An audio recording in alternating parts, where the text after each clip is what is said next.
Everyone, this video for class 12th business studies. हमारा topic जो कि कंटिन्यूएशन में है, मैनेजमेंट, नेचर एंड सिग्निफिकेंस। आज का हमारा टॉपिक है फंक्शंस ऑफ मैनेजमेंट। इससे प्रीवियस जितने भी टॉपिक हमने किए उनमें कहीं ना कहीं हमने फंक्शंस को डिस्कस किया है। अब पर्टिकुलरली हमारा टॉपिक फंक्शन जो है आज हम वो करेंगे। इन सारे फंक्शंस को हम लेवल्स में भी डिस्कस करते हुए आए हैं और इन सारे फंक्शंस को हमने ऑब्जेक्टिव में भी डिस्कस किया है। और फर्स्ट जब मैनेजमेंट का इंट्रो किया वहाँ पर हमने मैनेजमेंट एज एन प्रोसेस जब हमने प्रूव किया कि प्रोसेस कैसे है, तो वहाँ पर भी हमने मैनेजमेंट के 5 फंक्शंस को एक बार लिटिल बिट डिस्कस किया था।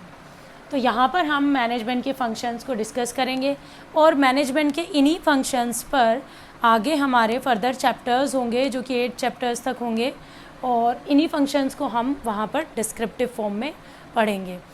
अब अकॉर्डिंग टू दिस टॉपिक यहाँ पर हम इन फंक्शंस का मीनिंग पढ़ेंगे।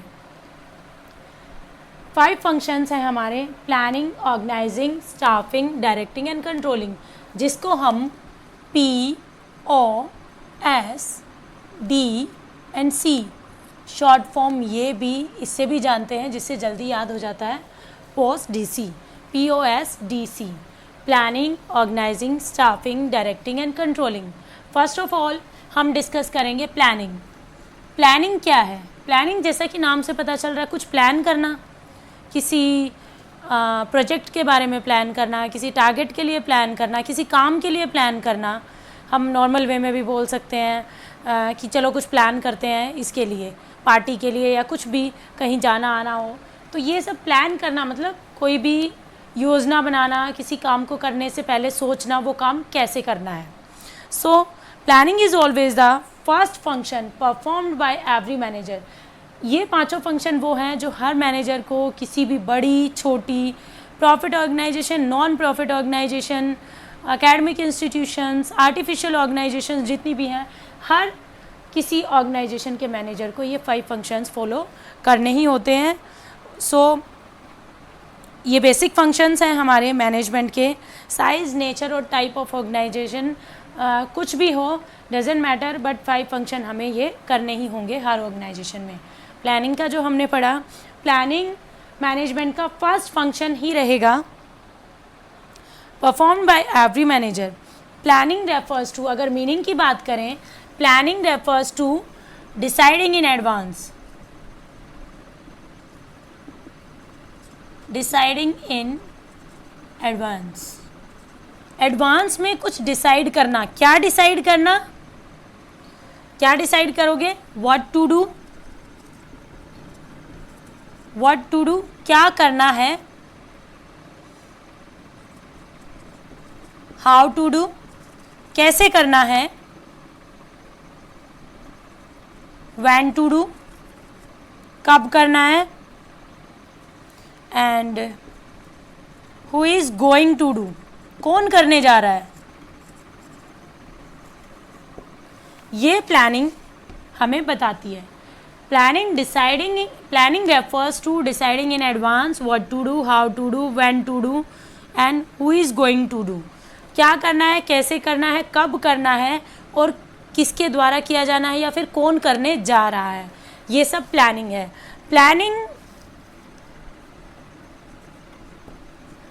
प्लानिंग एक ब्रिज की तरह काम करता है। Planning bridges the gap between where we are and where we want to go. हम कहाँ पर हैं और हम कहाँ जाना चाहते हैं, इसके गैप को प्लानिंग कवर करता है। वेयर वी आर को मैं अगर फिगर आउट कर दूँ तो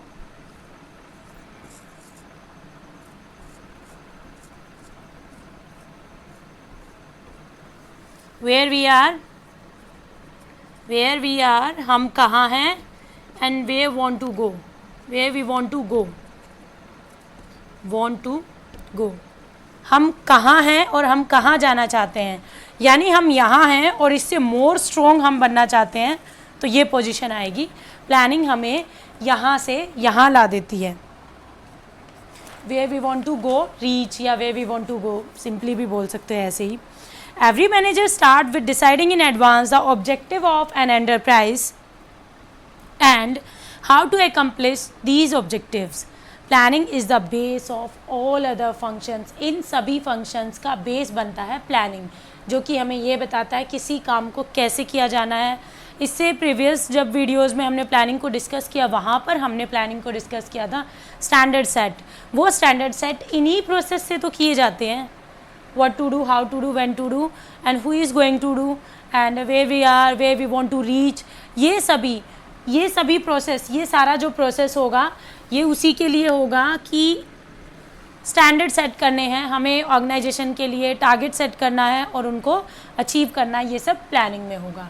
सो प्लानिंग में भी क्लियर हो जाना चाहिए। एंड नेक्स्ट डिस्कस करते हैं ऑर्गेनाइजिंग।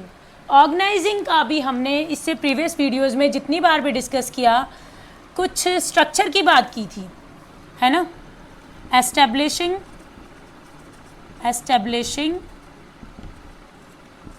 Organisational structure. वो स्ट्रक्चर कैसा होगा? Establishing organizational structure. Organizational structure refers to unit or the subunit or department of any organization. Unit, subunit क्या रहेंगी? Subunit or the departments. Different departments of the organization. ये organizational structure को refer करता है। Organizational structure का मतलब यही होता है, डिसाइड करो फ्रेमवर्क क्या होगा हमारी ऑर्गेनाइजेशन का, फ्रेम क्या बनेगा डिफरेंट जॉब हायरार्की का। हाउ मैनी पोस्ट और डेजिग्नेशन, यहाँ पर देखा जाएगा हाउ मैनी पोस्ट और डेजिग्नेशन।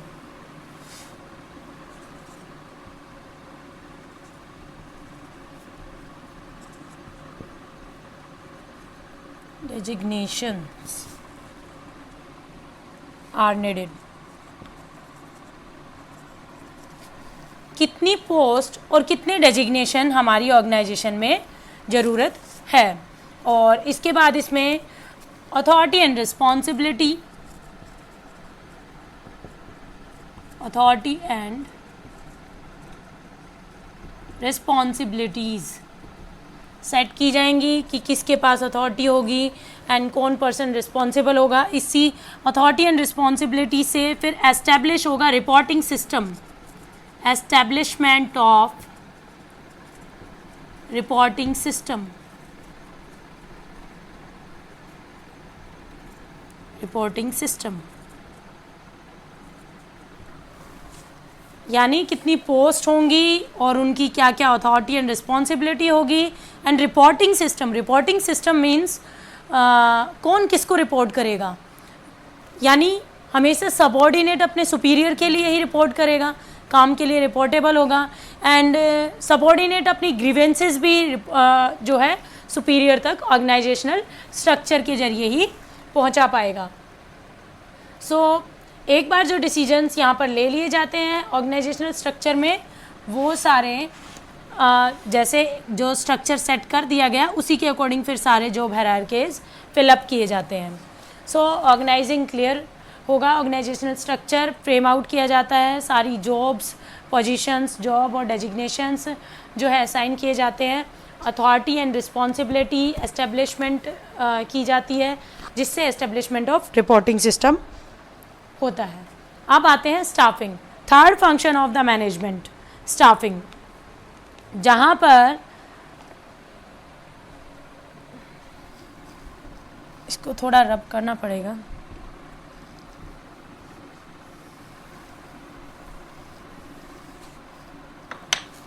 स्टाफिंग में मैन पावर रिक्वायरमेंट देखी जाती है। Main function related to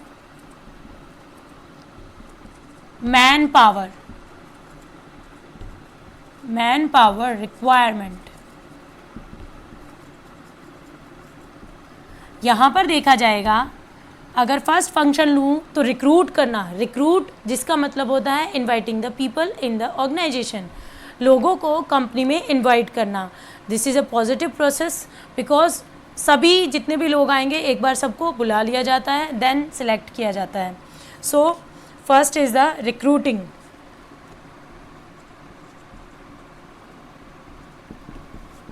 recruiting and selection, इकट्ठा कर देती हूँ मैं इसको. Recruitment, inviting the people, and selecting, scrutiny करना उन लोगों की, छटनी करना. जब जो रिक्रूटिंग करने में यानी रिक्रूट भर्ती प्रोसेस में जो लोग आगे आए हैं उनको फिर सिलेक्ट किया जाएगा. डिफरेंट इंटरव्यूज़ कंडक्ट किए जाएंगे, टेस्ट लिए जाएंगे, aptitude test, training test etcetera. Training test को स्किल टेस्ट भी कह सकते हैं यहाँ पर. उसके बाद रिक्रूटमेंट और सिलेक्शन के बाद प्लेसमेंट ऑफ द एम्प्लॉयज़ या फिर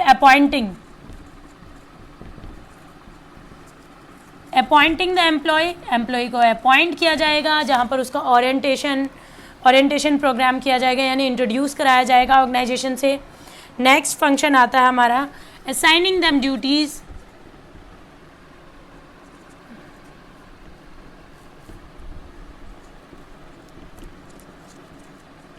असाइनिंग देम ड्यूटीज़, उनको ड्यूटीज़ असाइन की जाएंगी, काम सौंपा जाएगा कि क्या क्या काम करना है, किस किस जॉब प्रोस्पेक्ट पर वो काम करेंगे. इसके बाद मेंटेनिंग कॉर्डियल रिलेशन,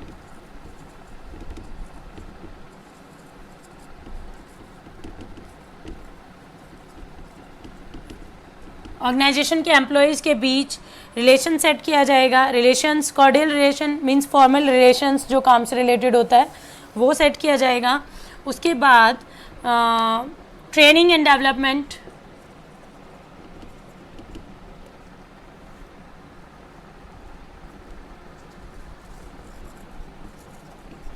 ऑर्गेनाइजेशन में उनकी ट्रेनिंग एंड डेवलपमेंट करना. Grievances hearing, and last and final requirement of employees for future prospect.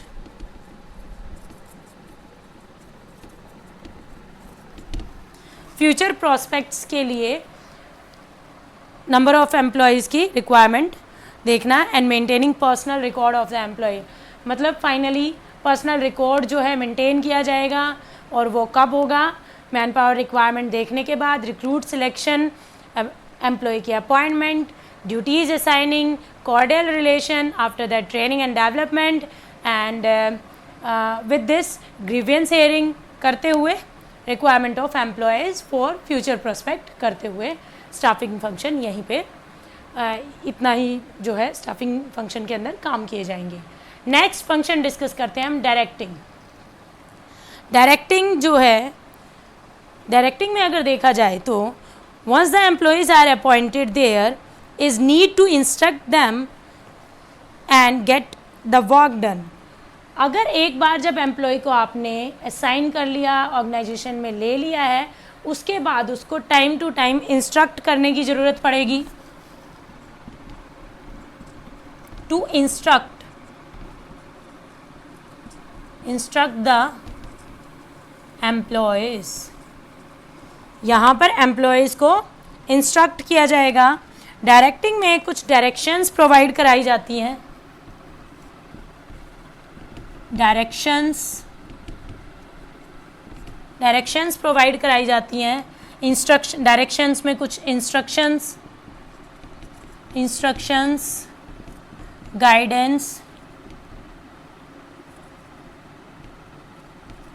Guidance provide कराई जाएगी. उसके साथ साथ डायरेक्टिंग के जो 4 एलिमेंट्स हैं उनको भी यहाँ पर डिस्कस किया जाएगा. First is the leadership, who is the leader of the group, या फिर who is the leader of work force. ये देखा जाएगा कि किसमें लीडरशिप की क्वालिटीज़ हैं, कौन अच्छे से काम ले सकता है. लीडरशिप.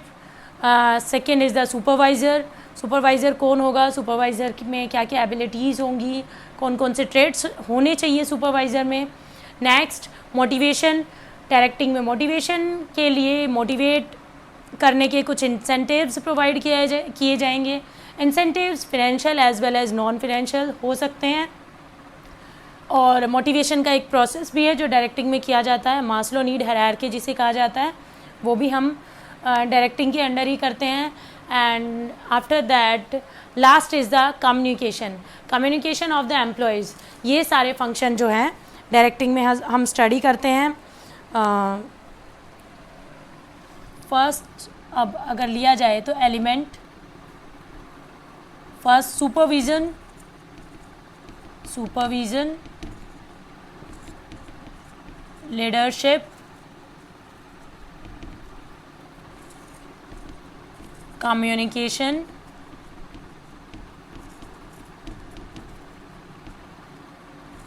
मोटिवेशन. सुपरवाइज में सुपर मीन्स अपर ऑफ या किसी के ऊपर, विजन मीन्स देखना, सुपरविजन किसी को देखना. लीडरशिप में लीडरशिप की जाएगी. एंड कम्युनिकेशन में how to communicate the employees, different जो है मेथड्स होंगे. मोटिवेशन में मोटिवेट करना, मोटिवेशन में वो मोटिव देना जिससे, या फिर वो इंसेंटिव्स देना जिससे एम्प्लॉयज़ सेल्फ मोटिवेटेड होकर ऑर्गेनाइजेशन में काम करे और अपना बेस्ट दे पाए. So directing function include supervising, motivating, communicating and leadership. Next and last function discuss करते हैं कंट्रोलिंग. कंट्रोलिंग जो है हमारा लास्ट फंक्शन है, उसके लिए मुझे ये रब करना पड़ेगा.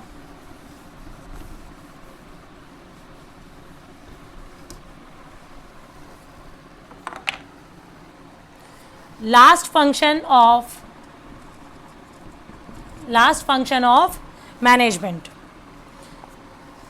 इस फंक्शन में क्या किया जाता है, जो कि मैं पहले भी बता चुकी हूं, comparing actual performance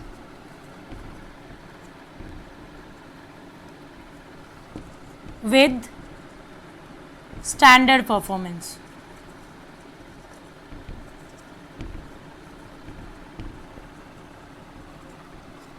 actual performance को स्टैंडर्ड परफॉर्मेंस से कंपेयर किया जाएगा कंट्रोलिंग में, या स्टैंडर्ड बोल सकते हैं या फिर प्लान्ड, जो यहाँ पर हमने प्लान की थी प्लानिंग फंक्शन में, उसको एक्चुअल परफॉर्मेंस से कंपेयर किया जाएगा. लास्ट फंक्शन है तो यहाँ पर कंपेयरिंग या फिर एनालिसिस या फिर डेविएशंस को फाइंड आउट करना, यही सारे काम किए जाएंगे, यानी चेकिंग आउट की जाएगी लास्ट में.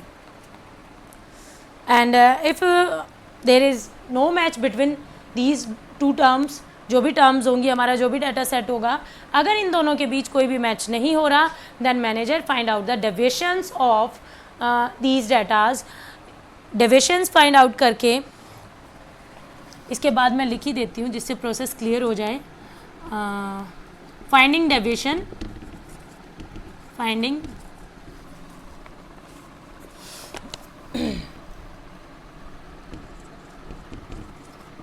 finding deviations, and after that taking corrective measures. Taking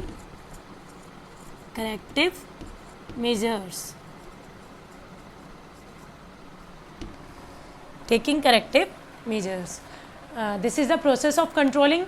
First of all comparing, second deviations, and third taking corrective measures. अगर उसको डेविएशंस को फाइंड आउट करेगा, डाटा मैच नहीं हो रहा, उसके बाद डेविएशंस फाइंड आउट करने के बाद डेविएशंस के रीज़न को फाइंड आउट करेगा कि किस रीज़न की वजह से डेविएशन आई है, और उसके लिए करेक्टिव मेजर्स लिए जाएंगे. यानी कुछ come on the path of plan के पाथ पे देखा जाएगा कि कहाँ पर हमसे कौन सी गलती हुई है जिसकी वजह से हम अपना स्टैंडर्ड आउटपुट अचीव नहीं कर पाए. Controlling functions refers to all the performance measurement and follow-up action that keep the actual performance on the path of the plan. Controlling सारे functions का sum up कर देता है, सारी plans जो भी different functions में जो भी काम किए गए हैं उन सबको check out करता है, and last में फिर reasons को find out करता है, और वापस यानी backward looking करता है प्रोसेस की तरफ. So planning is a forward process. Forward function जो कि फॉरवर्ड लुकिंग करता है, forward looking, and controlling forward looking as well as backward looking. Because corrective measures को के रीजंस को फाइंड आउट करने के लिए या करेक्टिव मेजर्स लेने के लिए वापस पाथ ऑफ द प्लान आना पड़ेगा. So controlling is the last function of management. It's very important function because अगर ये फंक्शन नहीं होगा तो हम इवेल्युएट कर ही नहीं पाएंगे. इट्स इवेल्युएटरी फंक्शन जो कि इवेल्युएशन करता, मूल्यांकन करता है कि हमने क्या किया, कितना किया, और जो भी हमने सेट किया था, who is going when to do, जो भी हमने सेट किया था वो हम अचीव कर पाए या नहीं. एंड प्लानिंग में जो हमने पढ़ा था, planning refers to where we are and where we want to reach या where we want to go. हम कहाँ हैं और हम कहाँ जाना चाहते हैं. तो कंट्रोलिंग हमें यही बताएगा कि जो हम प्लानिंग में सेट करके आए थे, where we want to go, हम वहाँ गए या नहीं, हम वहाँ पहुँचे या नहीं. सो ये इस वीडियो में इतना ही. आप डायग्राम के साथ नोट्स एंड डिफरेंट फंक्शंस की डेफिनेशंस विद देयर रिगार्डिंग जो भी एस्पेक्ट्स हैं, जो भी हमने टर्मिनोलॉजीज़ पढ़ी हैं, जो भी कंसेप्ट्स डिफरेंट फंक्शन से रिलेटेड है, उनके फर्दर नोट्स बनाएंगे. और इससे रिलेटेड जो भी वर्कशीट्स और असाइनमेंट्स और case studies based question as well as straight forward question आपको प्रोवाइड करा दिए जाएंगे. Thank you.